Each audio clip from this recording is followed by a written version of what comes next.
গল্প বুদ্ধিমান তোতা পাখি। একবার এক শহরে ছিল এক নামী ধনী ব্যবসায়ী, নাম ছিল হাবিব সাহেব। তিনি একদিন বাজার থেকে একটা সুন্দর তোতা পাখি কিনে আনলেন। পাখিটা খুব বুদ্ধিমান আর মানুষের মতো কথা বলতে পারত। হাবিব সাহেব তোতাটাকে খুব ভালোবাসতেন। তিনি প্রতিদিন দোকানে বসে তোতাকে নানা কথা শেখাতেন। আসসালামু আলাইকুম, দাম ঠিক করে নিন, চোর সাহেব। সবাই তোতাটাকে দেখতে আসত। সে বলতো, ভাই মাল নেন, দাম দেন। সবাই খুব মজা পেত। একদিন রাতে দোকান বন্ধ করে হাবিব সাহেব বাড়ি গেলেন। তোতাকে দোকানের ভিতর খাঁচায় রেখে গেলেন।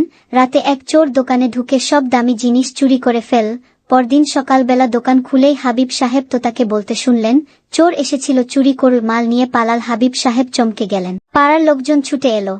তোতা সবকিছু বলে দিল, চোর কেমন ছিল, কি কাপড় পরেছিল, কোন দিক দিয়ে পালিয়েছে। এক দোকানদার বলল, আমি ওই লোকটাকে কাল রাতে দেখেছি। সবাই মিলে চোরকে ধরল, দোকানের জিনিস ফেরত দিল। আর হাবিব সাহেব তোতাকে বুকে জড়িয়ে বললেন, তুই শুধু একটা পাখি না, তুই আমার দোকানের রক্ষাকর্তা। সেই থেকে তোতাকে সবাই বলতো বুদ্ধিমান পাহারাদার। শিক্ষা, ছোট হলেও জ্ঞান থাকলে বড় কাজ করা যায়।